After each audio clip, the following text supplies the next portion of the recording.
tentativa de receita do pré-sal, convicções equivocadas, a gente rasgou, né? Rasgou o manual. Mesmo quando a economia dava sinais de que, olha, tem que repensar a política econômica, essa inflação está esquisita, que é outra regra de bolso, né? Assim como o médico olha os sinais vitais do paciente para saber se está na hora de suspender a medicação, a inflação ela é um guia para o economista, para o gestor de política pública, para saber a hora de rever a sua política econômica. A gente ignorou os sinais da inflação, ignorou os sinais de desequilíbrio das contas externas, então, reforçando o erro aqui. Outra coisa que a gente fez é, quando houve uma preocupação, né, de tentar estimular a oferta, fizemos de forma equivocada, rompemos com uma agenda que já vinha, que tinha sido já levada pelo Lula no seu primeiro mandato, uma agenda de reduzir, vamos dizer assim, o custo Brasil nos mercados, resolver alguns entraves aí em alguns mercados, aquela tal agenda microeconômica. A gente rompeu com isso e foi para estímulo tentar estimular investimento assim, via políticas setoriais. Daí sacrifício, né, renúncia tributária enorme. A gente teve o que o Gustavo Franco chama de bolsa empresário, o BNDES daqui, campeões, né, com os campeões nacionais, as medidas todas ali da Petrobras, de conteúdo tecnológico, de partilha, até a indústria naval a gente ressuscitou. Então, houve uma quebra da agenda, a gente foi para esse intervencionismo estatal, mais uma lição que era para a gente ter aprendido, porque no passado já testamos isso e não deu certo.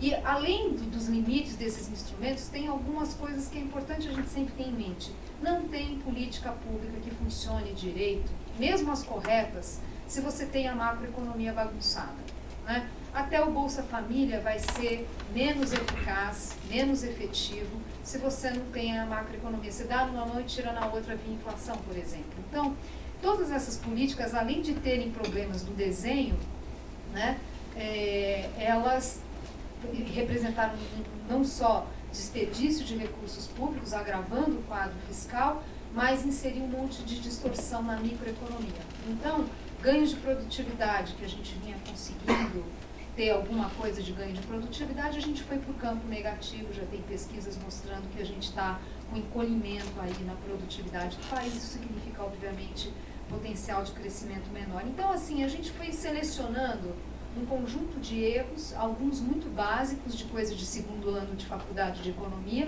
primeiro às vezes, e uma negação dos problemas, né? Então, claro que na hora que a gente afasta isso, quer dizer, a gente começa a ter de novo uma agenda econômica e com um diagnóstico mais claro que isso já tende a dar algum alívio. Agora, é isso, a gente tem uma crise que na origem dela, a mãe de todas as crises, não há dúvida que é a questão fiscal.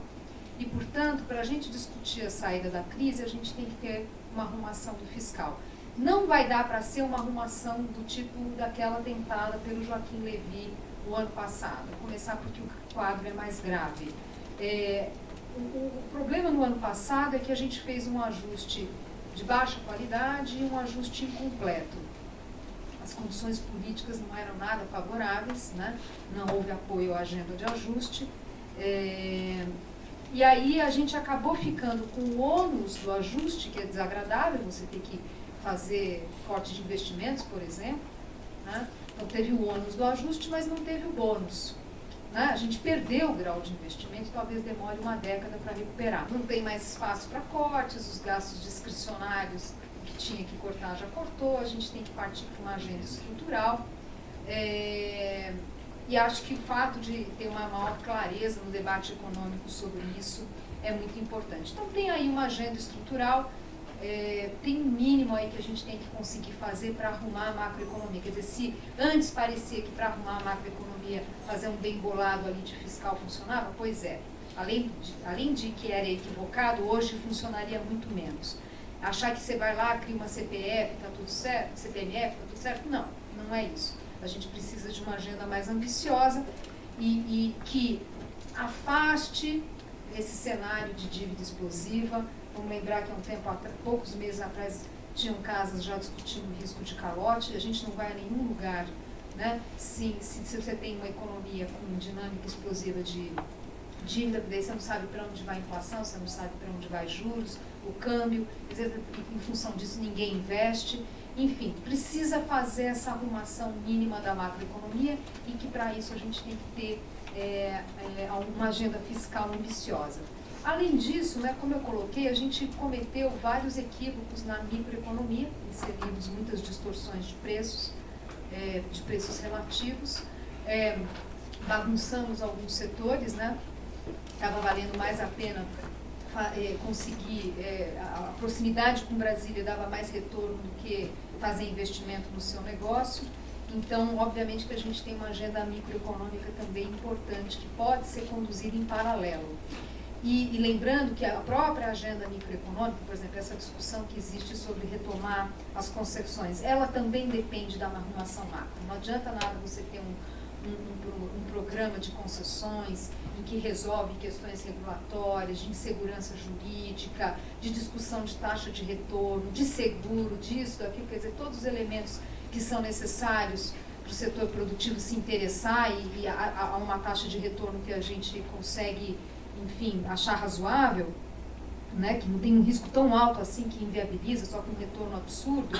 Quer dizer, mesmo isso, mesmo o melhor desenho possível de concessões, a eficácia, né, a efetividade dele vai depender da macroeconomia. De novo, está tudo bonitinho, mas você não sabe para onde vai a Selic, você não sabe para onde vai o câmbio, ninguém vai investir. Então eu coloco como pré-condição essa arrumação da macroeconomia e já encerrando aqui para dar espaço para o pessoal, não há dúvida que, dado que a crise fiscal ela é de fato a mãe de todas as crises, a gente hoje tem que começar. É uma pena que a gente está tendo que discutir isso, né? De certa forma tem um retrocesso no debate econômico, na agenda econômica do país, mas enfim, pelo menos agora a gente está conseguindo discutir questões estruturais, que há um tempo atrás só era assunto de economistas, e hoje pelo menos a gente vê a classe política começando a discutir.